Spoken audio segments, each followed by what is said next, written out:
अनिल कुमार। आज आपको लेकर आए हैं मैट्रिक का 10th क्लास का फिजिक्स के फर्स्ट चैप्टर। इसमें हम आपको बताएंगे कि लाइट यानी कि प्रकाश के बारे में आपको हम बताएंगे। देखिए, आप 10th का जो फिजिक्स पढ़ते होंगे उसमें फर्स्ट चैप्टर है आपका प्रकाश का परिवर्तन।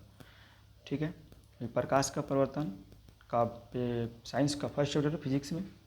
चलिए अब वीडियो स्टार्ट करते हैं। देखिए, वीडियो स्टार्ट करने से पहले आपकी रिक्वेस्ट है कि तरह मेरे चैनल को सब्सक्राइब और वीडियो को लाइक शेयर कीजिए। ठीक है, चलिए हम आपको बताते हैं कि प्रकाश का परिवर्तन के इसे क्या क्या पढ़ेंगे। तो देखिए, सबसे पहले तो आपको पढ़ना पड़ेगा कि प्रकाश भाई क्या है, प्रकाश क्या है, इसके बारे में हमको जानना पड़ेगा। ठीक है, तो देखिए प्रकाश क्या है, प्रकाश की परिभाषा हम आपको बता रहे हैं कि परिभाषा होता है, इससे परिभाषा कि प्रकाश एक विशेष प्रकार की क्या है, ऊर्जा है। प्रकाश एक विशेष प्रकार की ऊर्जा है जो दीप्तमान वस्तुओं से निकलती है।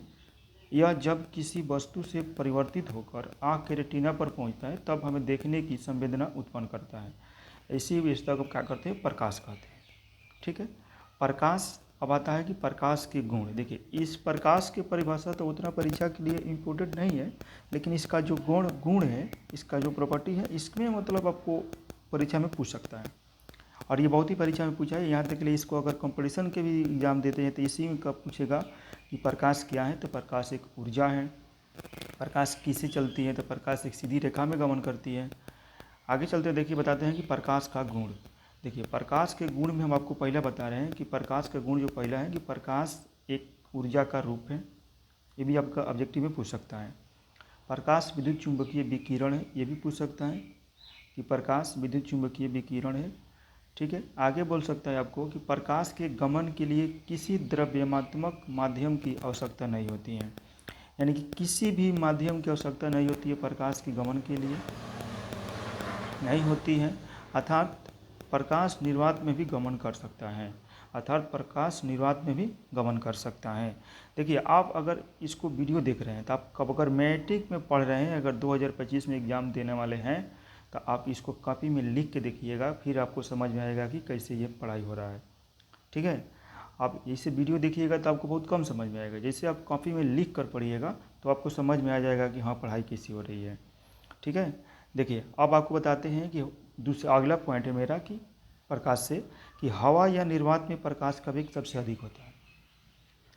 पूछेगा कि प्रकाश का वेग सबसे अधिक किस में होता है, तो क्या बोल दीजिएगा, हवा या निर्वात में प्रकाश का वेग सबसे अधिक होता है। अब पूछ सकता है, देखिए ये आपका जो परीक्षा है ना, इसमें आपको बहुत ही बार पूछा हुआ है कि प्रकाश का वेग निर्वात में कितना होता है, प्रकाश का वेग निर्वात में कितना होता है। तब क्या कहिएगा, प्रकाश का वेग निर्वात में बोलिए या हवा में प्रकाश का वेग 3 × 10⁸ मीटर पर सेकेंड होता है। 3 × 10⁸ आप इसको याद कर लीजिएगा, 3 × 10⁸ मीटर पर सेकेंड। ये आपका परीक्षा में पूछने की प्रबल संभावना है, क्योंकि प्रकाश ये तो सवाल आपका इम्पोर्टेंट है। आप परीक्षा में बीएमआईटी के दे रहे हैं, इंटर के दे रहे हैं, उसके बाद से आप कंपटीशन में दे रहे हैं, जैसे आप बिहार पुलिस को होने वाला है, इसमें देखिएगा ये सवाल आने की पूरा चांस है कि प्रकाश का वेग कितना होता है, प्रकाश हवा में चाहे निर्वात में प्रकाश वेग कितना होता है। तो आप कहिएगा 3 × 10⁸ मीटर पर सेकेंड। चलिए आगे आपको दिखाते हैं इसका अगला पॉइंट में भिन्न। देखिए, और ये भी कुछ है कि भिन्न भिन्न माध्यम के लिए प्रकाशीय माध्यम में प्रकाश का वेग भी भिन्न भिन्न होता है। भिन्न भिन्न प्रकाशीय माध्यम में प्रकाश का वेग भी भिन्न भिन्न होता है। अब ये नहीं कि 3 × 10⁸ हो गया हवा में तो सब जगह 3 × 10⁸ ही होगा, नहीं। इसका जिस माध्यम के ऊपर डिपेंड करेगा, किस माध्यम में प्रकाश गमन कर रही है, उसके हिसाब से उसका वेग उस पर डिपेंड करेगा। आगे दिखा रहे हैं कि प्रकाश विद्युत चुंबकीय तरंग है। ठीक है, प्रकाश विद्युत चुंबकीय तरंग है, अतः प्रकाश किसी माध्यम में तरंग के रूप में गमन करता है। यह तरंग अनुप्रस्थ प्रवृत्ति का होता है। अब ये इनको पूछ सकता है कि प्रकाश की प्रकृति कैसी है, तो प्रकाश अनुतरंग है कि अनुदैर्घ्य है, तो यह अनुप्रस्थ प्रकृति के हैं। आगे चलते हैं कि प्रकाश, ये भी आपका परीक्षा में बहुत ही बार पूछा है कि प्रकाश एक सरल रेखा पथ पर गमन करता है। और पूछेगा कि प्रकाश कैसी से चलती है या किस तरह से जाती है, तो क्या कहिएगा कि प्रकाश एक सरल रेखा पथ पर गमन करती है। जब भी आप देखिएगा प्रकाश मारिएगा तो सीधा जाएगी, स्ट्रेट लाइन में जाएगी, इधर उधर थोड़ा सा भी उसका रिफ्लेक्शन नहीं करेगी, डायरेक्ट जहाँ जिस पॉइंट पर आप प्रकाश इसको डालिएगा वहीं पर जाएगी। ठीक, तो प्रकाश एक सरल रेखा में गमन करती है। ये भी पूछ सकता है प्रकाश कैसी रेखा है, तो किस पथ पर गमन करती है, तो बोल सकते हैं कि सीधी रेखा में गमन करती है, स्ट्रेट लाइन में। आगे चलते हैं कि प्रकाश एक माध्यम से दूसरे माध्यम में प्रवेश करता है। देखिए ई वाला जो सवाल है ना, ये कंपटीशन में बहुत ही बार पूछा हुआ है। ठीक है, ये आपका देखिए मैट्रिक का जो फर्स्ट चैप्टर है प्रकाश का प्रवर्तन, उसमें ये सवाल है आपका प्रकाश में। और ये आपका कंपटीशन के सवाल में अगर देखिएगा आप लोग, कोई ऐसी परीक्षा नहीं है जिसमें इसको पूछा नहीं गया है। किसी भी आप क्लास में जाइएगा, परीक्षा में जाइएगा कंपटीशन वाला में, इसमें देखिए पूछा है कि प्रकाश एक माध्यम से दूसरे माध्यम में प्रवेश करता है तब प्रकाश तरंग की आवृत्ति अपरिवर्तित रहती है, जबकि उसका वेग तथा तरंग दैर्घ्य बदल जाता है। अभी आपका पूछेगा इस तरह से कि जब प्रकाश एक माध्यम से दूसरे माध्यम में प्रवेश करती है तो उसका क्या बदलता है, तो आप क्या कहिएगा, उसके क्या बदलता है पूछेगा तो बोलेंगे उसका वेग तथा तरंग दैर्घ्य बदल जाता है। और क्या नहीं बदलता है तो उसका आवृत्ति अपरिवर्तित रहता है। तो ये आपका ऑप्शन में तीनों देगा। कहता है क्या बदलेगा, तो ये आपको दे देगा कि आवृत्ति अपरिवर्तित रहती है, उसका वेग तथा तरंग दैर्घ्य बदल जाता है। तो ये आपका तीनों मिला कर देगा। ठीक है, ये परीक्षा में आपको बहुत ही बार पूछ चुका है कि जब प्रकाश एक माध्यम से दूसरे माध्यम में प्रवेश करती है तो क्या बदलता है, क्या परिवर्तन होता है। तो देखिए उसका आवृत्ति में परिवर्तन कुछ भी नहीं होता है और उसका वेग तथा तरंग दैर्घ्य बदल जाता है। आगे चलते हैं, देखिए प्रकाश की प्रकृति। प्रकाश की प्रकृति में देखिए आपको बताते हैं कि कौन कौन सी वैज्ञानिक क्या क्या इसको नाम दिए थे, कैसे वो इसको बता रहे थे। तो प्रकाश की प्रकृति में देखिए पहले हम बताते हैं कि 19वीं सदी यहाँ लिखा हुआ है, 19वीं सदी के पहले प्रकाश को कणों के रूप में प्रवाह माना जाता था, जिनके कणों को कणिका कहा जाता था। 19वीं सदी के पहले प्रकाश को कणों के रूप में प्रवाह माना जाता था, जिनके कणों को कणिकाएँ कहा जाता था। ठीक है, आगे देखिए इस बताते हैं हम आपको। जैसे आप आगे आइएगा तो देखिए इस पे क्या किया कि न्यूटन के आप नाम सुने होंगे, 9th में आप पढ़ के आए होंगे, न्यूटन के गति के नियम, 3 गुना गति का नियम दिया था।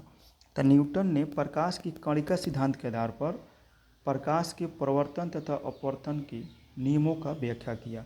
अभी आपका परीक्षा में पूछ सकता है कि प्रकाश के परिवर्तन और अपरिवर्तन का नियम किसने व्याख्या किया, तो न्यूटन ने किया था।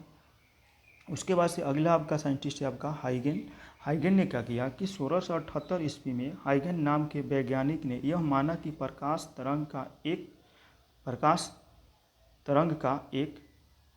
क्या है, रूप है, परंतु प्रकाश तरंग का एक रूप है, परंतु हाइगन के द्वारा दिया गया तरंग सिद्धांत की मान्यता तुरंत नहीं मिली। ठीक है, उसके बाद से क्या किया, इसी पर उठाया आपका थॉमस यंग। कहता है कि 1801 ईस्वी में थॉमस यंग ने तरंग सिद्धांत को प्रयोग द्वारा प्रदर्शित किया। 1801 ईस्वी में थॉमस यंग ने तरंग सिद्धांत को प्रयोग द्वारा प्रदर्शित किया। आगे देखिए क्या हुआ, जैसे ही थॉमस यंग ने तरंग सिद्धांत को प्रदर्शित किया तो मैक्सवेल ने क्या किया कि 1873 ईस्वी में मैक्सवेल ने यह माना कि प्रकाश उच्च आवृत्ति के विद्युत चुंबकीय तरंग है। मैक्सवेल ने बताया 1873 में। यह देखिए आपको ये कंपटीशन के लिहाजा से बहुत ही इंपॉर्टेंट सवाल ये बन जाएगा प्रकाश की प्रकृति से कि थॉमस यंग ने क्या कहा था प्रकाश को, तो इसके सिद्धांत के अनुसार प्रदर्शित किया, ठीक, तरंग को प्रदर्शित किया। मैक्सवेल ने क्या किया था, तो मैक्सवेल ने कहा कि यह माना कि प्रकाश उच्च आवृत्ति के विद्युत चुंबकीय तरंग है। ठीक है, अब आते हैं आपको हॉटेज का नाम सुने होंगे, जो आवृत्ति है उसका मात्रक हॉटेज, आवृत्ति का मात्रक होता है हॉटेज। कहता है हॉटेज साइंटिस्ट जो है वैज्ञानिक, वो कहता है कि 1887 ईस्वी में प्रायोगिक रूप से प्रदर्शित किया कि प्रकाश उच्च आवृत्ति के विद्युत चुंबकीय तरंग है। अभी पूछ देगा कि प्रकाश को हॉटेज ने क्या कहा था, तो ये कह दिया था कि प्रकाश उच्च आवृत्ति के विद्युत चुंबकीय तरंग है। ठीक है, इस तरह से आपका ये कुछ सवाल लेकर आए थे प्रकाश के बारे में, जो आपका ये मैट्रिक का फुल चैप्टर में से था, जो फर्स्ट चैप्टर है उसमें से। अगर आपको ये वीडियो अच्छा लगेगा तो थोड़ा सा कमेंट और वीडियो को शेयर, चैनल को सब्सक्राइब कर दीजिएगा। ठीक है, ऐसे ही आपका वीडियो हम लेकर आते रहेंगे, आप देखते रहिए।